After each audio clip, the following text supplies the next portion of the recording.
안녕하세요. 저는 30대 초반 전문직에 종사하고 있는 여자 사람이에요. 직업을 구체적으로 말씀드리면 바닥이 좁아서 제 이야기인 줄 바로 알아채실 수 있을 것 같아서 자세히는 말씀드리지 못하지만 정말 반전 영화보다 더 반전 영화 같은 일을 겪었어요. 아직도 마음이 완전히 진정되지 않았지만 누군가에게는 꼭 말하고 싶어서 이렇게 사연을 보내드리게 되었네요. 친구들도 제가 이혼한 이유를 들으면 영화에서나 볼 법한 이야기라며 믿지 못하거든요. 어떻게 그런 인간들과 한 지붕 아래에서 살을 부대끼며 지냈는지 지금 생각해도 정말 소름이 끼쳐요. 저희 집은 어릴 때부터 정말 화목한 분위기였어요. 주위 친구들을 보면 대부분 아빠가 가사일이나 육아일에는 전혀 참여하지 않고 오직 돈만 벌어오는 전형적인 가부장적인 경우가 많았는데 저희 집은 완전히 달랐거든요. 항상 엄마를 가장 우선으로 생각하시는 아빠, 정말 다정하고 따뜻한 아빠, 그리고 저와 제 동생에게는 한없이 자상하고 세심한 아빠셨기 때문이죠. 하지만 그 모든 것의 중심에는 언제나 엄마가 계셨기 때문에 저는 어려서부터 빨리 결혼해서 저도 엄마처럼 사랑받고 싶다는 생각이 정말 강했어요. 우리 집 외식 메뉴는 항상 엄마가 정하셨는데 당연히 엄마가 외식하고 싶은 날 드시고 싶은 걸 먹으러 가는 게 일상이었죠. 가끔 아빠가 농담조로 오늘은 당신 마음대로 메뉴를 고르겠다고 말하는 적도 있었는데 엄마는 그런 아빠를 보며 웬일이냐고 뭔지 궁금해 하신 적도 있었지만 그 결과는 항상 똑같더라고요. 장난이요. 난 뭐든 다 좋아.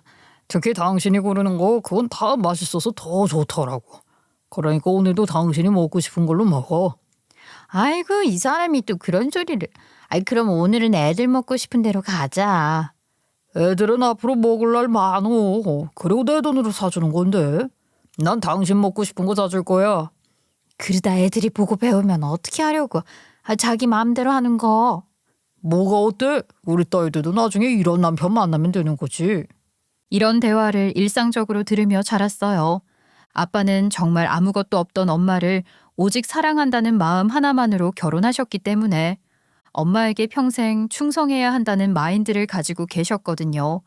그런 아빠의 모습을 보면서 저는 진짜 사랑이 무엇인지 자연스럽게 배울 수 있었어요.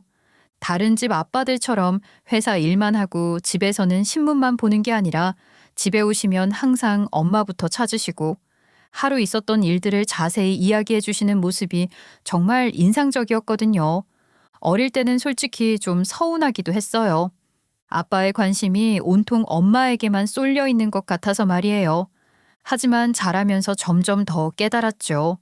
더도 말고 덜도 말고 세상에서 우리 아빠 같은 사람을 만나서 결혼하고 싶다고 진심으로 생각하게 되었어요.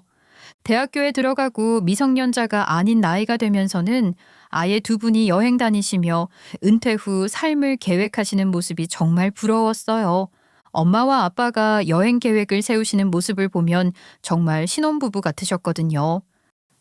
여보, 이번엔 제주도 말고 유럽 어때? 평생 가보고 싶었는데.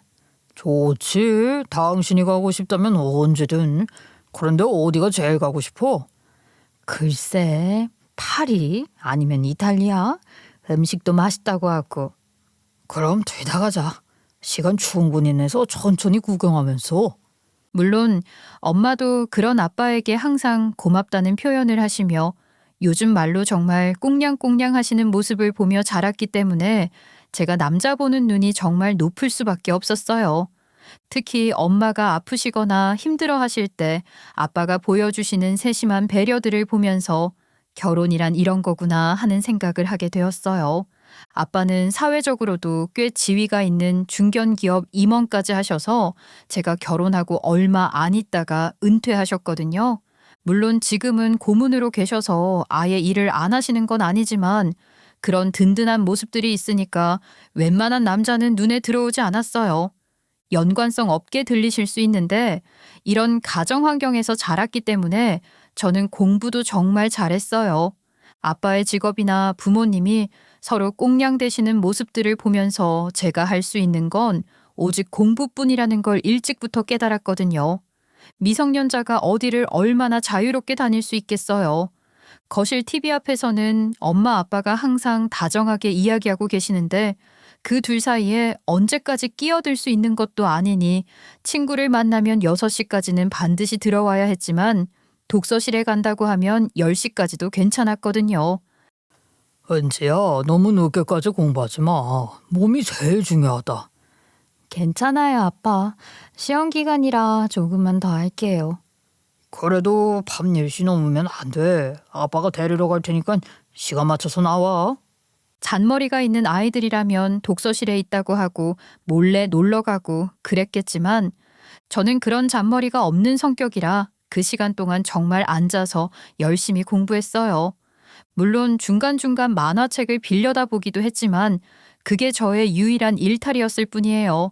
사실 그때는 몰랐는데 나중에 생각해보니 아빠가 독서실까지 데리러 오시는 게 단순히 안전 때문만은 아니었던 것 같아요. 제가 정말 공부를 하고 있는지 확인하고 싶으셨던 것 같기도 하고 무엇보단 딸과 함께 보낼 수 있는 시간을 조금이라도 더 만들고 싶으셨던 건 아닐까 생각해요. 아빠를 닮아서 정말 성실했던 저는 공부를 잘했고 특히 영어에 재능이 있어서 영어를 전공으로 선택했어요. 그리고 졸업 후에는 다국적 기업에 입사하게 되었고 바로 그곳에서 지금의 전 남편을 만나게 된 거예요. 대학교 다닐 때도 연애보다는 학업에 더 집중했거든요. 물론 고백해오는 남학생들이 없었던 건 아니지만 집에서 본 아빠의 모습과 비교하면 모두 부족해 보였어요. 은지야, 저 선배 너한테 관심 있는 것 같은데 너 어떠니? 글쎄, 별로 끌리지는 않는데 너무 가벼워 보여. 가벼워? 되게 진지한 사람인데? 얘 너 기준이 너무 높은 거 아니야? 그런 저였기 때문에 대학교 4년 동안 제대로 된 연애는 한 번도 해보지 못했어요. 대신 그 시간에 영어 실력을 더욱 갈고 닦았고 각종 자격증도 취득하면서 미래를 준비했죠. 친구들은 데이트하고 소개팅하느라 바쁜 동안 저는 도서관에서 토익 공부를 하고 영어 회화 학원을 다녔어요. 그런 노력 덕분에 졸업할 때쯤에는 영어 실력이 정말 뛰어났고 자연스럽게 다국적 기업 취업에 문이 열리게 된 거죠. 남편은 저보다 2살이 많았는데 같은 기수로 입사한 동기였어요. 군대를 일찍 다녀온 케이스였고 일 처리 능력도 정말 뛰어난 스타일이었거든요. 흔히 말하는 훈남 스타일로 회사 내에서도 여자 선임들한테 굉장히 인기가 많은 사람이었어요. 물론 남자 동료들에게도 예외는 아니었어요. 서글서글하면서도 선을 확실히 지킬 줄 아는 사람이었으니까요.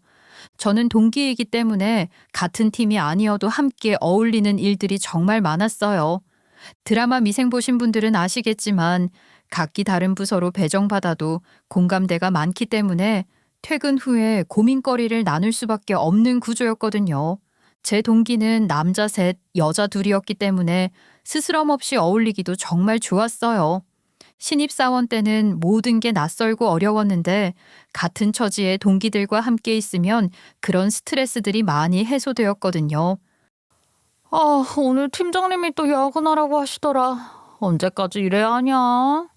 우리 부서도 마찬가지야. 프로젝트 마감이 다가오니까 다들 예민해져.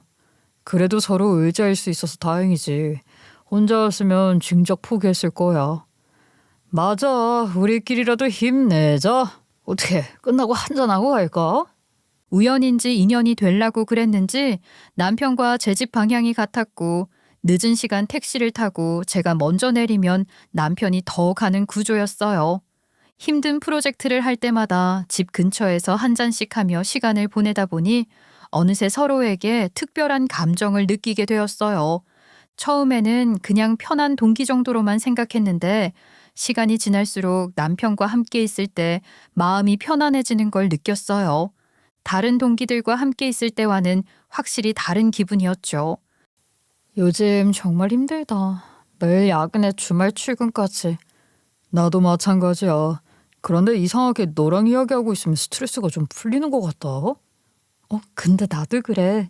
동기들이랑 이야기하는 게 제일 편해. 동기들이라고 하지 말고 나랑 이야기하는 게 편하다고 해주라.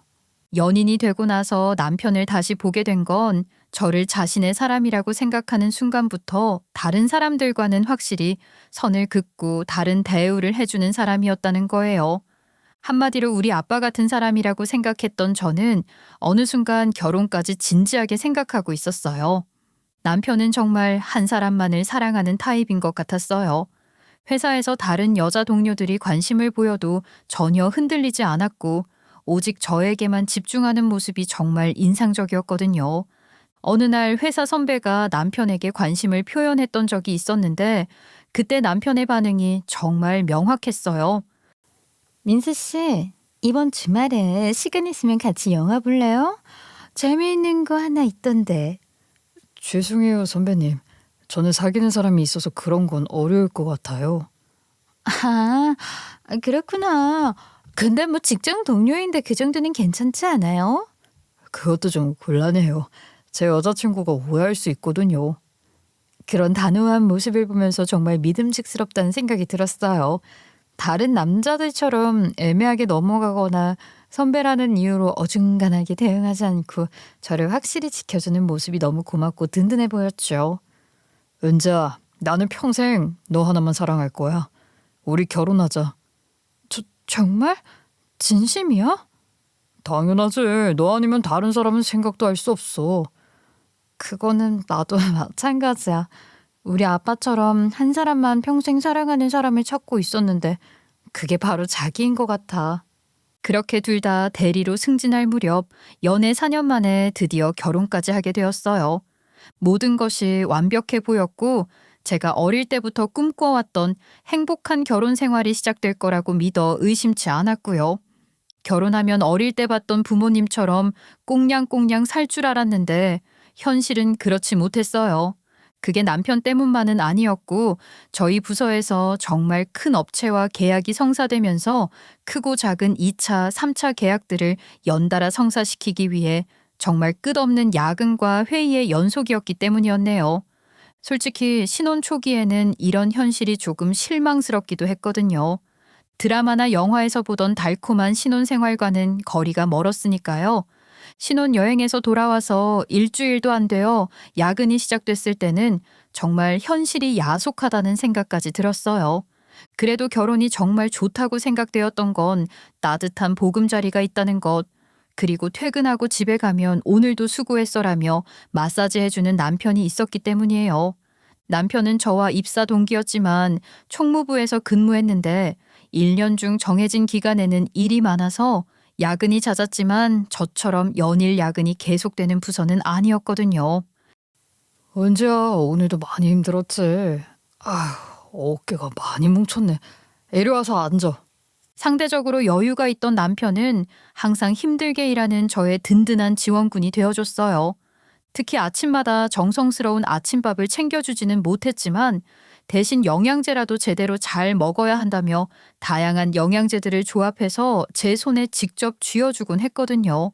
처음에는 그냥 비타민 한두 개 정도였는데 시간이 지날수록 점점 더 세심해져서 나중에는 제 컨디션에 맞춰 영양제 조합까지 바꿔가며 챙겨주더라고요.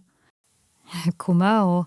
정말 오늘은 죽는 줄 알았어. 회의만 5번 했는데 결론은 하나도 안 나고. 그래도 우리 와이프가 제일 열심히 하니까 좋은 결과 있을 거야. 마사지 받으면서 오늘 있었던 일 말해봐. 20대에는 전혀 느끼지 못했던 건데 30대에 접어들면서 조금씩 체력이 예전과 다르다고 느끼던 찰나에 받은 정말 생각지도 못했던 세심한 배려에 너무 감동했어요.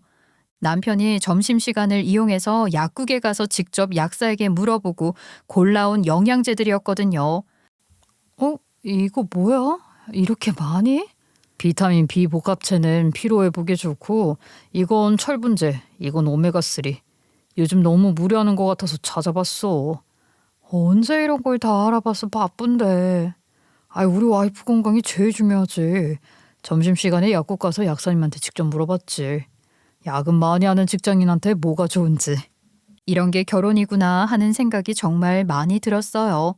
엄마는 평생 이런 소소하지만 따뜻한 것들을 아빠한테 계속 챙겨받으시면서 지내셨으니까 그렇게 행복하셨겠구나 싶었거든요. 그 행복이 이제는 제 행복이 되었다는 사실만으로도 아무리 힘든 일상이라도 충분히 견딜 수 있게 만들어 주었어요. 혼자였다면 절대 견디지 못했을 스케줄이었는데 집에 돌아가서 남편과 함께 있으면 모든 피로가 씻은 듯이 사라지곤 했어요. 은자, 무리하지 마. 건강이 제일 중요해. 집에 돌아가면 저를 기다리고 있는 사람이 있다는 것, 제 이야기를 들어주고 위로해주는 사람이 있다는 것만으로도 세상 모든 스트레스가 다 사라지는 기분이었어요. 특히 남편이 제 어깨를 주물러 주면서 하루 있었던 일들을 들어줄 때면 정말 이런 게 부부구나 하는 생각이 들면서 행복했어요. 하지만 그렇게 야근이 3개월을 넘어가니까 영양제의 효과도 예전처럼 확실하게 느껴지지 않는 것 같았어요. 꾸준히 정말 잘 챙겨 먹고 있는데도 낮에 갑자기 쏟아지는 졸음을 참지 못하고 회의 중에 조는 일들이 종종 생기기 시작했거든요. 그럴 때마다 남편은 더욱 걱정하는 마음으로 집에 들어오는 저를 맞아주면서 제가 아무것도 하지 못하게 모든 걸 다 대신해주곤 했어요. 은자, 오늘 회의에서 또 졸았다며? 그러면 안 되는데. 상사들이 뭐라고 하지 않았어? 다행히 팀장님이 이해해 주시긴 했는데 나 진짜 쪽팔렸어. 나도 모르게 꾸벅꾸벅했거든. 그럼 오늘은 정말 아무것도 하지 마. 설거지도 내가 할 테니까. 너는 샤워하고 바로 자. 고마워. 정말 미안해. 신혼인데 이렇게 맨날 피곤해서. 뭔 소리야. 부부가 서로 힘들 때 도와주는 게 당연한 거지. 네가 아프면 나도 아픈 거야. 심지어 주말에도 제가 계속 잠만 자려고 하면 남편은 조용히 빨래도 하고 청소도 하면서 저를 깨우지 않으려고 노력했어요. 미안해. 또 하루 종일 잤네. 같이 뭔가 하려고 했는데. 괜찮아. 네가 푹 쉬는 게 제일 중요하지. 나중에 컨디션 좋아지면 그때 같이 하자. 그런 남편의 모습이 정말 고맙고 행복한 신혼생활이라고 생각하면서 정말 만끽하며 누렸던 것 같아요. 비록 드라마에서 보던 로맨틱한 신혼생활은 아니었지만 이런 현실적이고 따뜻한 배려야말로 진짜 부부의 모습이라고 생각했거든요. 서로의 힘든 점을 이해하고 보듬어주는 것, 그리고 상대방을 위해 자신이 할 수 있는 최선을 다하는 것이 바로 결혼 생활의 진정한 의미라고 믿었어요. 그런데 단 하나, 좀 아쉬운 점이 있다면 남편이 여동생 바락이었다는 점이에요. 신우가 나쁜 사람은 아닌데 퇴근하고 집에 오면 남편이 혼자 밥 먹기 싫어해서 왔다며 집에 있는 날이 점점 늘어가고 있었거든요. 어느 순간 그게 정말 부담되고 싫어지기 시작했어요. 좋은 것도 한두 번이지 매번 그러니까 말이에요. 어쨌든 제 동생이 아니니까 편하게 쉬고 싶은데 쉴 수 없는 상황들이 자꾸 생기더라고요. 야근으로 녹초가 되어 집에 들어가면 그냥 아무 생각 없이 쓰러져 자고 싶은데 거실에서 남매가 함께 TV를 보고 있으면 마치 제가 분위기를 깨는 사람이 된 기분이었어요. 신혼집에서 신부가 눈치를 봐야 한다는 게 말이 되나 싶었죠. 때로는 현관문을 열고 들어서는 순간 거실에서 들려오는 남매의 웃음소리에 한숨이 저절로 나오기도 했어요. 고마워요. 그런데 너무 신경 쓰지 마세요. 편하게 오세요. 아니에요, 언니. 오빠가 언니 너무 힘들어 하시는 것 같다고 해서 오는 길에 사온 거예요. 이거 먹으면 기분이 조금이라도 좋아질까 해서. 그래, 민효이가 당신 생각해서 살짝 돌아가는데도 사왔다더라. 이거 먹고 좀 쉬면 기분도 체력도 나아질 거야. 신우가 케이크를 사올 때마다 복잡한 심리가 들었던 건 고마운 마음 반, 부담스러운 마음 반이었기 때문이에요. 제가 뭐라고 할 수 없게 만드는 절묘한 타이밍의 선물들이었고 마치 제가 매정한 사람이 되지 않도록 미리 방어막을 치는 것 같다는 생각이 들기도 했으니 편할 리 없었죠. 물론 신우도 그런 제 마음을 어느 정도 눈치채고 있었던 것 같아요. 그래서인지 더욱 조심스럽게 행동하려고 노력하는 모습이 보였는데 오히려 그런 모습이 더 부담스럽게 느껴지기도 했어요. 차라리 자연스럽게 행동했으면 좋겠는데 서로 눈치를 보는 상황이 되어버린 거죠. 특히 제가 집에 들어갈 때마다 신우가 일부러 밝게 인사하는 모습을 보면 정말 착한 사람이라는 걸 알면서도 왜 이렇게 부담스러울까 하는 자괴감이 들었어요. 언니, 이거 독일에서 사온 건데 정말 좋다고 하더라고요. 피로회복에 효과가 정말 좋대요. 영양제는 이 사람이 사다 주는 것만으로도 충분한데. 아이, 여러 개 먹으면 좋죠. 독일이 약이나 화장품으로 유명하잖아요. 이왕이면 좋은 거 먹어야죠, 외국산으로. 안 그래, 오빠? 민영이가 당신 생각해서 일부러 사온 거니까 열심히 챙겨 먹어. 더 건강해지면 좋지 안 그래? 아, 그래. 알았어. 고마워요. 고마운 마음이 먼저인데 이 사람이 영양제를 너무 많이 사둬서 저도 모르게 예민하게 말한 것 같아요. 아유, 미안해요. 잘 먹을게요. 남편으로 족한데 신우가 생각한답시고 영양제를 사왔을 땐 정말 이 남매는 왜 이러지? 싶더라고요. 옆에서 남편이 고맙지 않냐는 눈빛으로 쳐다보니 거절하기도 어색한 상황들이 연출되니 불편해지기 시작했죠. 이것뿐만이 아니라 가끔 자고 가는 날이면 아침 일찍 일어나 나를 위해 간단하게 샌드위치라도 만들어줄 테니 먹고 가라는데 도대체 왜 이러나 싶더라고요. 마음은 고마운데 저 원래 아침 안 먹어요. 아침 먹으면 속이 더부룩해서 중고등학교 때도 안 먹고 학교 다녔어요. 솔직한 마음 같아서는 자고 가는 건 상관없는데 제발 나 좀 가만히 두라고 아무것도 안 하는 게 도와주는 거라고 말하고 싶었지만 내 동생 아니고 남편 동생이니 차마 그렇게까진 말 못했지만 그래도 예의는 차리되 제 생각을 말했어요. 많이는 아니더라도 조금은 먹는 게 좋아요, 언니. 빈속은 위에도 안 좋지만 이 뇌에 영양분이 안 나가서 나중에 문제될 수 있대요. 정말? 아, 그래서 이 사람이 그렇게 기운이 없었나 보다. 그렇다니까. 샌드위치가 입맛 없어도 탄수화물이랑 단백질 다 들어가니까 가볍게 먹기 딱 좋더라고. 그니까 언니, 아유, 한두 입이라도 꼭 먹고 가요. 알았죠? 아니요, 저 아침부터 속 부대끼는 거 별로 안 좋아해요. 마음만 받을게요, 아가씨. 걱정 마요. 소화 잘 되는 걸로 만들게요. 그때 느낀 답답함은 이루 말할 수 없었어요. 답정너가 따로 없더라고요. 아침부터 남매가 만들어 놓은 샌드위치를 먹으라고 성화를 부리는 바람에 어쩔 수 없이 조금 먹고 출근했는데 그런 날이면 어김없이 컨디션이 좋지 않았어요. 전과 다른 점이 있다면 속이 부대끼는 게 아니라 졸리거나 속이 쓰라려서 화장실을 자주 가게 되더라고요. 처음에는 갑작스럽게 아침을 먹어서 그런가 보다 하고 넘어갔는데 패턴이 계속 반복되니까 뭔가 이상하다는 생각이 들기 시작했어요. 하지만 그때는 설마 그런 일이 있을까 하는 마음에 대수롭지 않게 넘어갔죠. 자기야, 근데 아가씨 너무 자주 오는 것 같아. 집에 오면 나 좀 쉬고 싶은데. 쉬면 되지. 남도 아니고 당신이 방에 들어가면 민영이가 뭘 어떻게 하는 건 아니잖아. 당신 바빠서 나 챙겨주고 당신 아침 신경 쓴다고 오는 앤데 아이 그것도 어떻게 오지 말라고 해. 그래, 그런 마음은 고마운데 난 대체 우리 둘이 사는 건지 아가씨랑 셋이 사는 건지 모르겠어.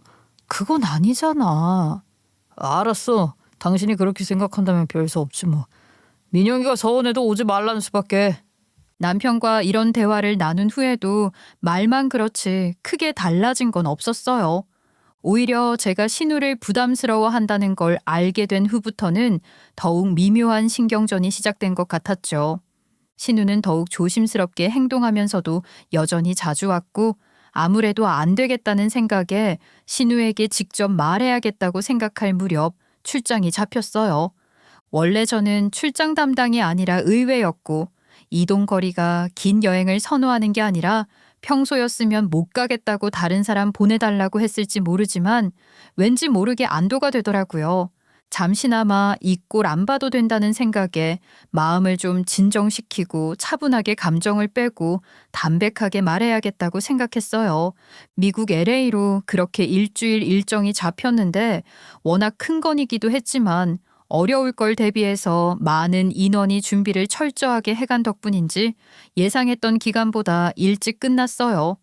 원래 제 업무가 아닌데도 영어를 원어민처럼 하는 사람들이 필요해서 지원팀으로 합류했기에 많은 준비를 했고 생각보다 반응이 좋았거든요. 일정보다 빨리 끝났기에 비행기 표 일정에 맞춰 하루 이틀 휴가처럼 지내다 와도 좋다고 하더라고요. 처음에는 정말 기분이 좋았어요. 오랜만에 여유로운 시간을 가질 수 있을 것 같았거든요. 그런데 바쁜 야근 끝에 해외 출장은 생각보다 힘들더라고요. 이번 출장길에 오른 사람이 팀장 1명에 과장 1명, 대리 2명, 그리고 사원 1명까지 총 5명이었는데 모두들 오랜만에 휴가로 기간을 채우고 귀국한다고 했어요. 그런데 저는 집에 가고 싶었어요. 다들 여기까지 왔으니 호캉스를 하더라도 남아있기를 권했지만 전 제 집에서 남편과 이야기를 나누고 쉬고 싶은 마음이었네요. 그래서 남편한테 말하지 않고 몰래 귀국하기로 결정했어요. 회사에서도 알아서 하고 나중에 보고하라고 했기 때문에 세세하게 알릴 필요가 없어서 팀원들한테만 제가 귀국하는 걸 비밀로 해달라고 부탁했죠. 왜? 혹시라도 박 대리기에 들어갈까 봐? 집에서 쉬고 싶다면서 집으로 가는 거 아닌 거야? 친정이라도 가서 쉬게? 아니요, 집으로 가는 거 맞아요, 팀장님. 괜히 먼저 간다고 하면 비행기 시간 언제냐, 데리러 가냐 이런저런 말들 할 텐데 방전되었는지 지금은 그런 말할 힘도 안 남았거든요. 에이, 그래. 이번 일정이 좀 힘들긴 했지. 아무 말 안 할 테니까 집에 가서 푹 쉬어. 도착하면 잘 도착했다고 문자나 하나 남겨주고. 사실 그때까지만 해도 단순히 남편을 깜짝 놀라게 해주고 싶다는 마음이었어요. 출장 간다고 서운해했던 남편을 일찍 돌아와서 기쁘게 해주고 싶었거든요. 설마 그런 끔찍한 일이 벌어지고 있을 줄은 꿈에도 모르는 채 남편이 좋아하는 야구팀 티셔츠를 선물을 보면 남편이 어떤 표정을 지을까 상상하면서 혼자 미소를 짓기도 했네요. 그렇게 집에 도착해서 비밀번호를 누르고 들어갔는데 현관에 신우 신발이 보였어요. 그래서 그려려니 했죠. 남편이 또 혼자 밥 먹기 싫다고 신우를 불렀구나 싶은 생각에 저도 신발을 벗고 집 안으로 들어갔어요. 사실 조금 실망스럽긴 했는데 제가 일찍 오겠다고 말한 것도 아니고 신우 선물도 사왔으니 주고 돌아가라고 쉬고 싶다고 말하면 될 거라고 생각했죠. 짐을 풀기도 힘들어서 현관 입구에 놓고 안으로 들어갔는데 둘 다 주방에 있는 듯 제 인기척을 듣지 못하는 것 같았어요. 우리 집 구조가 옛날 아파트라서 주방이 현관 반대편 안쪽에 있는 구조였거든요. 원래 50평대 아파트에 있는 구조인데 30평대로 줄인 거라서 현관에서 들어오면 바로 왼쪽은 화장실, 오른쪽은 방, 좀 더 들어오면 거실이 나와요. 구조적으로 보면 화장실 뒤쪽이 주방인 구조라 주방에서 뭘 하면 누가 왔는지 모르는 구조였어요. 그래서 깜짝 놀래켜줄 심산으로 살금살금 식탁을 지나 안쪽으로 가는데 예상했던 대로 신우가 온 듯 남편과 신우의 말소리가 들리더라고요. 처음에는 그냥 일상적인 대화려니 했는데 다가갈수록 들려오는 내용이 심상치 않았어요. 확실히 해야 돼. 내일 아침 이 가루만 먹이면 저녁도 끝이야. 오빠, 정말 이렇게 해도 괜찮을까? 나중에 문제 되지 않을까? 괜찮아. 이 정도 양이면 천천히 몸을 망가뜨리는 거니까 누구도 의심하지 않을 거야. 그래도 무섭다. 만약에 들키면 어떡해? 들킬 리 없다니까. 지금까지도 모르고 있잖아. 계속 이상하다고만 생각하고. 너 호들갑 떨지 말고 지금처럼 자연스럽게 행동해. 이걸로 이제 끝이니까. 순간 온몸이 얼어붙는 느낌이었어요. 어떤 가루, 전연, 낯선 단어들이 본능적으로 저에게 유리한 조건이 아니라는 걸 말해주고 있었으니까요. 심장이 미친 듯이 뛰면서 머리가 하얘지면서 다리에 힘이 풀려서 그 자리에 주저앉을 뻔했어요. 조용히 나와야겠다는 생각이 본능적으로 들면서 몸을 돌리려는데 식탁 위에 웬 약봉지가 보이는 거예요. 가루라는 단어를 들었던 게 떠올라 약봉지 표면에 써진 약 이름을 확인하고 조용히 다시 나왔죠. 끝내는 건 내가 아니라 너네다 이것들아. 속으로 중얼거리며 손이 너무 떨려서 제대로 걸을 수도 없었지만 들키면 안 된다는 생각에 빠르게 움직였네요. 그렇게 집을 빠져나와 그날은 호텔에서 하루를 보냈어요. 밤새 잠도 못 자고 어떻게 해야 할지 고민하면서 믿었던 남편이 저를 해치려 했다는 게 꿈이 아니라 현실이라는 걸 받아들여야 했죠. 다음 날 오전에 원래 일정대로 집으로 돌아갔어요. 밤 비행기를 타고 오전에 도착하는 일정이었으니까 자연스러웠죠. 집에 오니까 신우가 남편과 함께 반기면서 말하는데 속내를 알고 있는 저는 그 모습을 보는 것만으로도 소름이 돋았어요. 언니, 집밥이 그립지 않았어요? 역시 해외 음식은 입에 좀 안 맞죠? 고생 많았어. 어때? 많이 힘들었어? 아유, 얼굴이 좀 안 좋아 보이는데. 신우가 그렇게 자연스럽게 말하는 걸 들으니 어제 들었던 그 무시무시한 대화를 한 사람이 맞나 싶을 정도로 다시 보이더라고요. 정말 완벽한 연기였거든요. 저도 질 수 없다는 생각에 최대한 자연스럽게 행동했어요. 아무래도 시차가 좀 있으니까 좀 피곤하긴 하네. 언니, 집밥 그리울 것 같아서 제가 간단하게 차렸어요. 밑반찬은 유압 반찬 가게에서 사고 국만 끓였으니까 먹을만 할 거예요. 간단하게라도 먹고 쉬어요. 그래야 피로도 풀리죠. 그래, 민영이가 당신 오면 먹인다고 시간까지 확인하면서 금방 끓였어. 따뜻하게 먹고 푹 쉬어. 그때 알겠더라고요. 왜 이 남매가 제가 먹는 거에 그토록 열을 올리는지 말이에요. 자기들 뜻을 이루려면 제가 준비된 식사를 다 먹어야 하겠지만 전 그럴 생각이 없었어요. 그렇다고 그 자리에서 아는 척하면 증거 없이 모든 게 사라질 수 있다는 생각에 침착하게 한 수저 한 수저 음식을 먹을 수밖에 없었죠. 그렇게 몇 수저 뜨지 않았는데 팀장님에게 전화가 왔어요. 주방 시계를 보며 팀장님이 전화 올 때가 되었는데 혹시 잊으셨으면 어떡하지? 마음이 조마조마했는데 다행히 미리 부탁한 대로 제 시간에 연락을 주셔서 아무것도 모르는 척 자연스럽게 전화를 받았어요. 네, 팀장님. 전 지금 막 들어왔어요. 팀장님도 잘 도착하셨죠? 은주 씨, 미안한데 출장에서 송사했던 계약에 문제가 생겼어요. 긴급 회의를 해야 할 것 같은데. 네? 회의요? 잘 마무리하고 온 지 얼마나 되었다고. 팀장님 집으로 가신 거 아니었어요? 미리 짜놓은 각본대로 말하는 거였지만 제가 얼마나 혼신의 연기를 펼쳤는지 남편과 신우도 진짜 일이 생긴 줄 알고 당황하는 표정이 역력했어요. 알았어요. 지금 바로 갈게요. 그렇게 전화를 끊고 식탁에 일어나려는데 남편과 신우가 서로 얼굴을 마주봤다. 제 얼굴을 다시 보면서 어떻게 해야 하는지 우왕좌왕하더라고요. 무슨 일이야? 계약? 잘 해결하고 왔다면서 왜 그래? 나도 모르지. 팀장님도 집으로 가다가 전화 받고 다시 회사로 들어가는 중이셨나 봐. 그래도 그렇죠. 이대로 간다고요, 언니? 아가씨 미안해요. 갔다 와서 먹을게요. 제가 먹던 건 그대로 냉장고에 넣어줘요. 아니야. 아무리 바빠도 밥은 먹고 가야 일할 때 힘도 날 거 아니야. 밥 먹는데 몇 시간이 걸리는 것도 아니고 10분이면 되잖아. 그래요, 언니. 많이 준비한 것도 아니고 냉장고에 음식 넣으면 맛 떨어지잖아요. 몇 숟가락 더 뜨고 가세요. 네? 정말 뻔뻔하더라고요. 음식을 더 먹어야 저 몰래 타놓은 약을 먹고 제 몸에 이상이 생길 텐데 몇 숟가락 뜨지 않았으니 어떻게든 더 먹이고 싶었을 거예요. 하지만 반대로 저 역시 여기서 더 먹었다간 무슨 일이 어떻게 벌어질지 모르니 더 이상 시간을 끌지 말고 집을 나가야 했죠. 미안해요, 아가씨. 아직 시차 적응이 안 되었는지 속도 울렁거리고 맛 없어져도 갔다 와서 꼭 먹을 테니까 서운해하지 말고 냉장고에 넣어줘요. 알았죠? 그렇게 저는 어쩔 수 없음을 강조하며 집을 빠져나왔어요.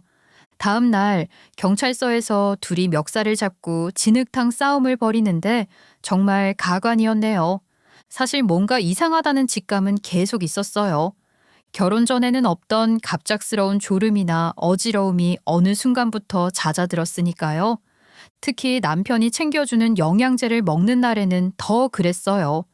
제가 새벽에 남편보다 급하게 일찍 출근하는 날이 있으면 남편이 챙겨놓은 영양제를 못 먹고 나가는 날들이 있었는데 그런 날에는 오히려 덜 피곤했거든요. 처음에는 단순히 우연의 일치라고 생각했어요. 하지만 패턴이 계속 반복되니까 뭔가 이상하다는 생각이 들기 시작했죠. 특히 회의 중에 갑자기 의식이 흐려지거나 집중력이 떨어지는 일들이 늘어났는데 동료들이 걱정할 정도였으니 그런 증상들이 영양제를 먹은 날과 정확히 일치한다는 걸 깨달았을 때는 정말 소름이 돋을 정도였네요. 요즘 피곤해 보이는데 아침에 영양제 잘 먹고 있는 거 맞아? 이상하네. 어? 요즘엔 안 먹고 있어. 왠지 그거 먹으면 더 졸린 것 같아서. 어쩐지 당신 요즘 부쩍 피곤해 보이던데 안 맞으면 말하지 그랬어. 영양제도 맞는 게 있고 안 맞는 게 있대. 나한테 말했으면 내가 다른 영양제로 바꿨지. 그래? 난 그런 건 또 처음 듣는데. 당신은 원래 영양제 관심 없잖아. 그리고 맞는 영양제여도 몸에서 받아들이는데 시간이 필요하대. 한약도 그러잖아. 뭐라더라 그 단어 있잖아. 명현? 그래 그거. 그러니까 뭐든 3개월은 꾸준히 먹어야 몸도 좋아지고 그러는 거래. 그래서 혹시나 싶어 남편에게 말했는데 그때마다 그럴듯한 말로 넘어갔기 때문에 확신이 없었고 안 먹는다고 하면 서운해하기 때문에 영양제를 먹는 척하고 혀 밑에 숨겼다가 화장실 가서 뱉곤 했어요. 그런 날이 며칠 계속되니까 확실히 컨디션이 좋아지는 걸 느꼈고요. 그래서 그때부터 정말 확신이 들기 시작했죠. 무서운 건 남편이 제가 영양제를 안 먹는다고 하니까 더욱 적극적으로 챙기려고 했다는 거예요. 마치 꼭 먹여야 한다는 사명감이라도 있는 것처럼 말이에요. 그 무렵 어느 순간 신우가 우리 집에 자고 간단한 아침거리를 만들어줬는데 이번에는 이게 문제가 되었던 거예요. 영양제는 속일 수 있었지만 음식은 그럴 수가 없었거든요. 일부러 조금 먹은 날에도 마음이 편하지 못해 물을 더 많이 먹어 희석시키는 등 그런 일상들이 늘어나다 보니 혹시 하는 의심이 생겼던 거예요. 하지만 항상 저를 생각하는 남편과 신우를 보며 그들이 왜 그런 일을 할까? 내가 너무 예민한가 하고 생각했어요. 그런 끔찍한 일을 가족이 할 거라고는 상상도 못했으니까요. 그러다가 결정적인 대화를 들었으니 온몸에 소름이 돋으면서 모든 퍼즐이 맞춰지는 느낌이 들면서 제 직감이 맞았던 거였어요. 그동안 느꼈던 모든 이상 증상들, 남편과 신우의 과도한 관심, 그리고 제가 먹는 것에 대한 집착까지 모든 게 설명이 되었거든요. 집 근처 호텔에 들어와서 차근차근 생각하면서 뭐부터 해야 할지 생각했어요. 그때 생각난 게 법대 친구였어요. 학생회에서 알게 되었는데 이 친구가 법조계로 간 건 아니지만 이 상황을 물어볼 수 있는 유일한 친구라고 생각했거든요. 밤늦은 시간이었지만 너무 급한 상황이라 연락할 수밖에 없었는데 법적 조언이 필요하다고 톡을 했더니 바로 전화가 왔어요. 은지야, 무슨 일이야? 이 시간에 법적 조언이 필요하다니. 너 무슨 일이 있었어? 정말 심각한 일인데 남편이 나한테 이상한 짓을 하고 있는 것 같아. 음식에 뭔가를 타고 있는 것 같아. 뭔 소리야? 그게 무슨... 정말? 너 확신해? 오늘 직접 들었어 내가. 내일 아침 가루 먹이면 끝이라고. 어떻게 해야 할지 모르겠어. 잠깐만, 이건 정말 심각한 문제야. 나도 정확히는 모르겠지만. 그러면서 자신이 아는 선배를 연결해 줄 테니 조언받으라고 했어요. 법을 배우긴 했지만 실질적인 부분을 연결하지 못한다면서요. 그렇게 연결된 선배는 정말 심각한 문제라며 즉시 대응 방법을 알려주더라고요. 명백한 범죄 행위로 증거를 수집하고 병원에서 검사를 받아야 한다면서 의도적으로 무언가를 주는 건 정말 심각한 범죄라고 말했죠. 선배는 이런 경우 보통 보험금이나 재산 목적이 있다며 절대 혼자 해결하려 하지 말고 전문기관의 도움을 받으라고 강조했어요. 그 말에 등골이 오싹해졌어요. 그 후 저는 팀장님에게 전화를 했어요. 급한 일이 있다고 내일 아침에 전화 달라고 했죠. 상황을 자세히 설명할 수는 없었지만 정말 급한 개인 사정이 있다고 부탁드렸어요. 무슨 일인지 자세히는 묻지 않을게요. 근데 정말 괜찮아요. 목소리가 많이 떨리는데.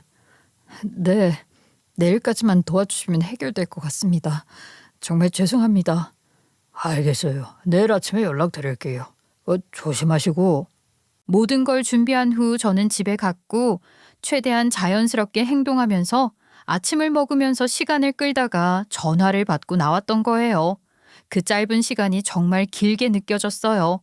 밥을 잘 먹다가 갑자기 나간다고 하니 남편과 신우가 눈빛을 주고받으며 당황한 듯한 표정을 숨기지 못하더라고요. 그런 그들에게 급한 건이라 집에 와서 꼭 먹겠다는 말을 하며 나오자마자 활성탄을 샀어요. 어제 술을 많이 마셔서 속이 안 좋다고 약사가 묻지 않는데 마치 제가 큰 잘못이라도 한 양 저도 모르게 말하곤 병원 응급실로 이동했죠.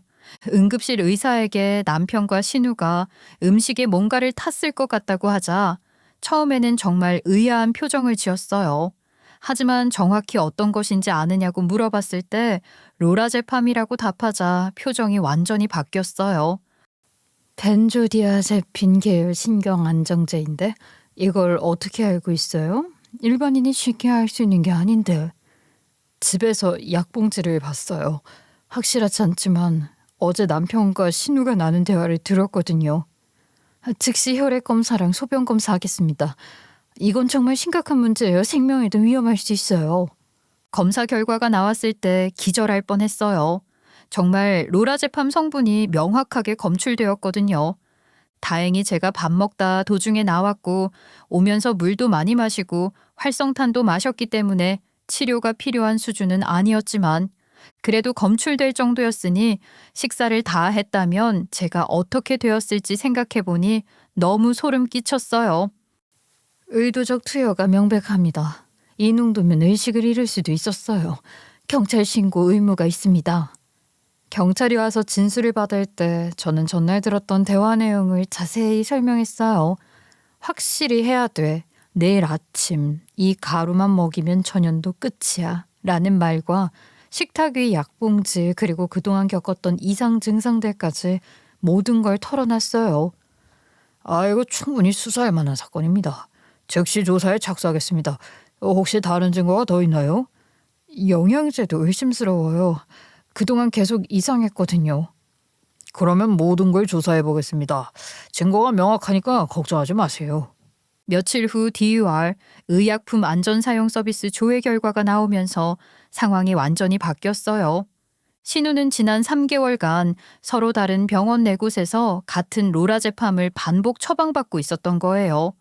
불면증 치료용이라고 했지만 정상적으로는 한 달에 한 번 처방받을 걸 일주일마다 받을 정도로 과도했어요. 다음 날 경찰서에 갔을 때 정말 가관이었어요. 남편과 신우가 서로 멱살을 잡고 소리를 지르고 있었거든요. 민영이가 다 꾸민 일이야. 나는 몰랐어. 오빠가 먼저 정신병원에 보내자고 했잖아. 내가 왜 혼자 뒤집어 써야 해? 내가 언제 그런 말을 했어, 기집애야. 너 혼자 그걸 구해와서 터자고 했잖아. 오빠가 돈 때문에 미쳐서 그런 거 아니야? 코인을 날린 돈 내가 다 아는데. 그러다 저를 보더니 갑자기 태도를 바꿔서 그런 적 없다, 오해다, 부부싸움을 이렇게 크게 만들 일이냐 이런 식으로 발뺌하고 있었어요. 그 모습을 보니까 정말 어이가 없으면서도 한편으로는 통쾌했어요. 그동안 저를 속여왔던 그 가면이 완전히 벗겨진 거니까요. 수사가 진행되면서 그들의 진짜 계획이 하나씩 드러났어요. 휴대폰 메시지 기록에서 몇 번만 더 먹이면 될 것 같아 정신병원 입원 절차 알아봤어 같은 대화들이 나왔어요. 심지어 남편은 인터넷에서 정신질환자 재산 관리 같은 걸 검색한 기록까지 있었어요. 결국 형법 등 치사상죄와 강요죄 그리고 사기 미수죄까지 적용됐어요.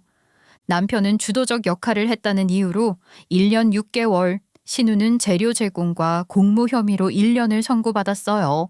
이혼 재판에서는 당연히 제가 100% 유리한 조건으로 성사됐고 위자료는 물론 재산 분할까지 유리하게 받아냈어요. 지금 생각해보면 정말 아찔해요. 만약 그날 출장에서 일찍 돌아오지 않았다면 그리고 그 대화를 듣지 못했다면 지금쯤 제가 어떻게 되었을지 정말 상상하기도 싫어요. 지금은 사건이 마무리된 지 몇 개월밖에 안 됐는데 아직도 가끔 꿈에서 그날 밤 대화가 들려올 때가 있어요. 확실히 해야 돼. 내일 아침 이 가루만 먹이면 전염도 끝이야. 정말 소름 끼쳐요. 그 목소리가 너무 선명해서 깨고 나면 식은땀이 흘러있을 때도 있거든요. 가끔은 꿈에서 그 음식을 다 먹어버리는 악몽을 꾸기도 해요. 그럴 때면 진짜 죽는 줄 알고 하염없이 눈물을 흘리다 깨어나죠. 남편과 신우는 지금 깜빵에 있어요. 들리는 소식으로는 둘이 서로 원수가 되어서 면회 때도 서로 욕하고 싸운다고 해요. 처음에는 서로 변호사를 공유하려고 했는데 나중에는 각자 따로 변호사를 선임해서 서로를 고발하려고까지 했다더라고요. 정말 우스운 건 그들이 감옥에서도 서로 누구 잘못인지 싸우고 있다는 거예요. 시부모님도 처음에는 아들과 딸을 걱정하시더니 사건의 전말을 알고 나서는 완전히 등을 돌리셨어요. 미안하다. 내가 네 얼굴 볼 면목이 없다. 내가 자식 새끼들을 잘못 키웠어. 너한테 합의해달라 뭐 그런 말은 안 할게. 아유 당연히 못하지. 저런 놈들은 우리 자식이 아니야. 우리도 영국고 지들 잘못한 거 다 법대로 처벌받도록 내버려 둘 거야. 그러니까 아가 조금이라도 마음 풀고 편하게 살았으면 해. 그래. 염치 없지만 그게 우리가 너에게 해줄 수 있는 마지막 말인 것 같다. 미안하다. 정말 미안하다.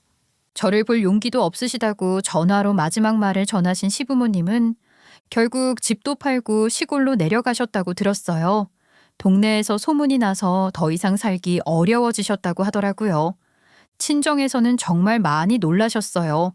아빠는 사건 내용을 듣고 나서 한동안 말씀을 못 하시더라고요. 평소에 감정 표현을 잘 안 하시는 분인데 그날은 정말 많이 우셨어요. 다행히 우리 딸이 똑똑하고 침착해서 목숨을 구했구나. 정말 생각만 해도 아찔하다. 아빠, 걱정하지 마세요. 이제 다 끝났잖아요. 끝난 게 아니야. 저런 놈들은 너무 일찍 나올까 봐 걱정이야. 추가로 민사소송도 준비해야겠어.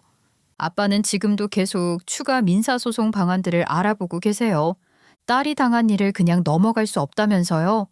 엄마는 사건 끝난 후에도 며칠 동안 정말 충격 상태셨어요. 평소에 강하신 분인데 처음으로 그렇게 무너지시는 모습을 봤어요. 내 딸이 다른 사람도 아니고 남편한테 그런 일을 당할 뻔하더니 아직도 믿어지지가 않어. 그렇게 천사 같은 얼굴로 어떻게. 아휴 고생 많았어 내 딸. 그러면서 저를 꼭 안아주셨어요. 엄마 품에서 그제서야 정말 안전하다는 느낌이 들었어요.